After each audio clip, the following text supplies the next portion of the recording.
Hello and welcome. My name is Dominic Frisby and today's piece is called House Hunting in Brockley, Stab City, SE4. It is a dispatch from London's coolest zombie property market.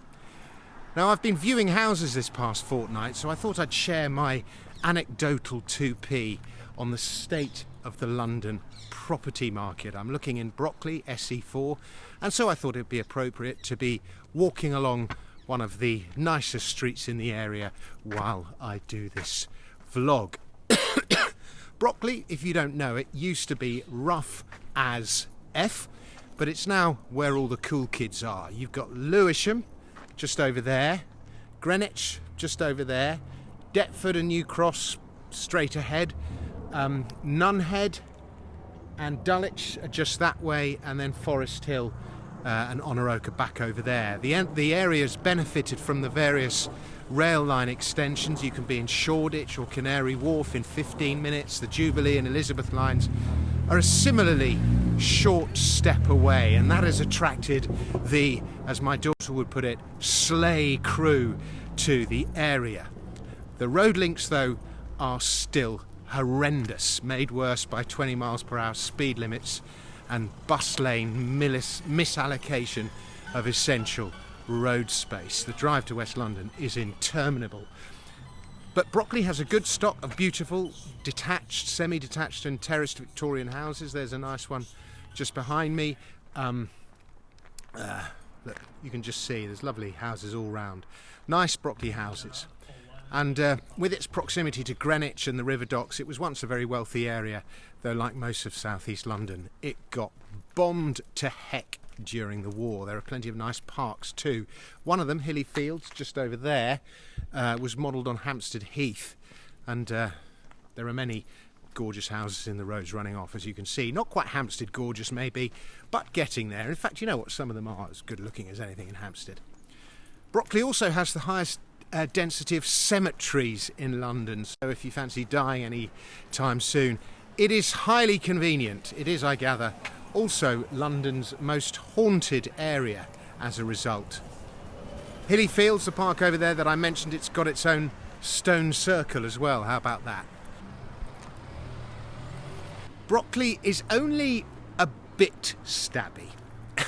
It's nothing like as bad as neighbouring Lewisham, and I think one day maybe only a bit stabby will one day become part of estate agents' jargon, perhaps to replace vibrant. I just can't believe how normalised stabbing now is, that I'm actually talking like that. But the stabbiness is offset by the plethora of lovely restaurants, cafes, bars, craft ale breweries, the farmers market, mini festivals, Pilates studios, you name it. I understand that in Browns, the area boasts London's best coffee shop, and in Babur, its best Indian restaurant. Technically, Babur is in Honor Oak, but like England and many of its foreign sporting greats, we'll claim it as our own. So, the area feels younger and more up and coming than the once cool areas in to the west, Queen's Park, Kensal Rise, Clapham, all those kind of places. Probably because of the easy access to East London. A lot of people from Hackney moved down here. I moved here begrudgingly and skint in 2015, and I have to say I've grown to really like it. Look at that house behind me, isn't it lovely? Lovely front garden.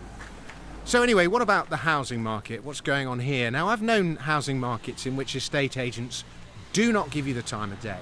There are so many prospective buyers, but perhaps because they know I'm an unencumbered buyer, the agents, they're maybe not quite all over me, but they're certainly on my case. Lots of emails, phone calls, and the rest of it. And that indicates to me, at least, that it's more of a buyer's market. But while I describe the housing market here as slow, it is not dead. Stuff has been going under offer in the 2 or 3 weeks that I've been looking, though rarely at asking price.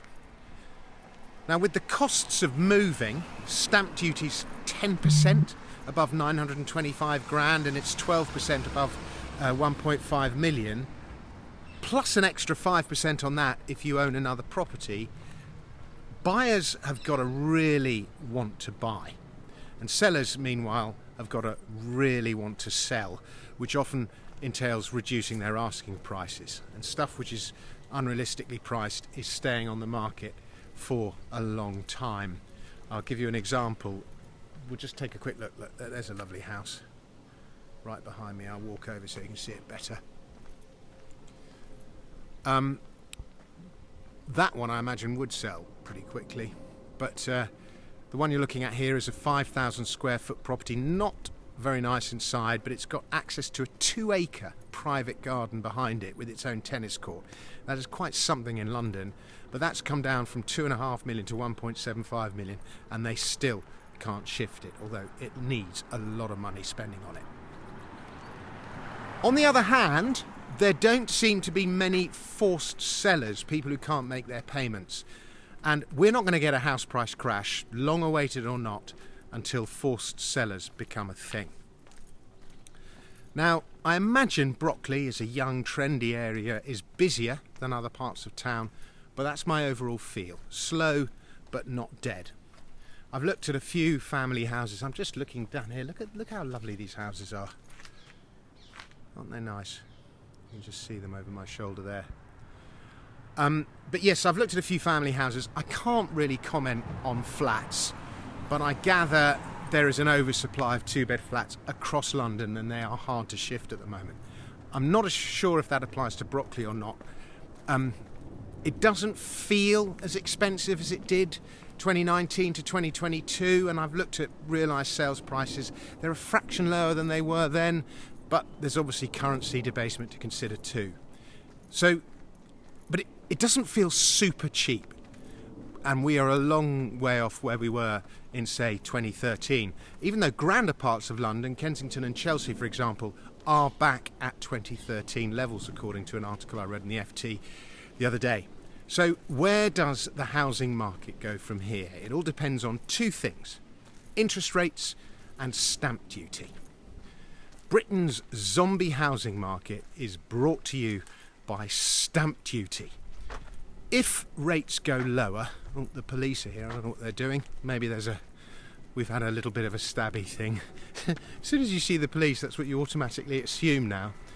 Anyway, if rates go higher, if rates go lower, and the word is the Bank of England wants to lower rates, the market isn't going to collapse. There won't be the forced sellers. It's just going to continue as it is, stagnant. If rates go higher, the market's in trouble, obviously.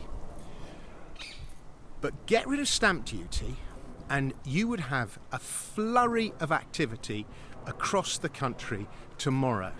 People are not moving because of the amount of dead money involved. Stamp duty has immobilised the country. If you're buying one of these houses, a £2 million house, £3 million house, £2 million house, you'd pay 150 grand in stamp duty, cash, and that is money you've paid tax on once already. You can't borrow the money. You either have to be extremely rich or extremely desperate for a home to be willing to pay a 150 grand one-off tax of this kind. Most would rather avoid paying it, so they do not move. You'd pay even more if you're not a UK resident. If you happen to own another property, which most people in that wealth bracket will, maybe their first flat so that they never sold, or a property they inherited, or a home in the country or something, and the house you're buying is not your main residence, the tax you pay rises to 253 grand, £250,000 quid. And that is why houses in Kensington and Chelsea no longer sell. I've got a mate who lives down in Brighton. His kids have now flown the nest. He sent me this. We live in a 4-floor house. 2 floors we do not use. I haven't been to the top floor for about 5 years, seriously. We would love to move and downsize, but it makes no sense, as the costs of buying a new house would use up all the gain on downsizing, i.e. we just end up with a smaller house. Another example. One of my readers, sorry, I'm just crossing this road here, has kids who have a long commute to school, 2 hours per day, and he wants to move closer to the school to a house that costs roughly the same. But he can't, because of the stamp duty. Prevents him. And this happens all the way down the scale. Kirsty Whatsit off the telly was tweeting about it the other day. She said, if you buy a house in Swansea that is worth 550 grand and you want to move to another one that costs, say, 650 grand, you would have to pay 30 grand in stamp duty. It's insane. Nobody's going to move. They'll stay put, and all the businesses that would have benefited from that move won't. It's literally just knocked an economy stone dead. It's so stupid. It's just like stopped mobilisation. My mother's friend, she's in her 70s, she lives in a two-bed flat, and it's 2 floors up in Wandsworth, worth maybe 700 grand. She's worried about climbing the stairs at her age. She wants to move to another 2-bed flat that's lower down. She paid 25 grand in stamp duty on top of all her other moving costs. She doesn't have 25 grand to throw away, and so she doesn't move. And the result is this nearly dead market, Britain's zombie housing market. Stamp duties were one of the taxes that ignited the revolution, the American Revolution, I should say, if only we had muskets today. The biggest villains in all this are Gordon Brown, former Chancellor, because he raised stamp duty in the first place on property, put the whole thing in motion. Before him, it was just 1% on all properties above 60 grand. But he raised it to like 3%. Worst of all, George Osborne, for raising the rates to today's ludicrous levels, 10, 12, 15%. Rather than address the root causes of unaffordable housing, fiat money, artificially low interest rates, improper measures of inflation, dumb planning laws, he blamed the market and he attacked it with stamp duty and killed it dead. But all, Jeremy Hunt, Rishi Sunak, Sajid Javid, Philip Hammond, Alistair Darling, they must all take their share of the blame for failing to do anything about it when they had the chance. We'll give Kwasi Kwarteng and Nadim Zahawi a pass on the grounds that they didn't have the gig for long enough. Osborne, Brown et al. Have given birth to this zombie situation we have now. They have immobilised the country quite literally in the process. Government, yet again, 0 stars, would not use again. It's enough to make you a libertarian. Thanks very much. Just everything they touch, they mess up. Thank you very much for watching anyway. As always, please subscribe to this channel. Please give this a like, a share it with a friend, comment, all that stuff. Any kind of engagement helps. But until next time, goodbye.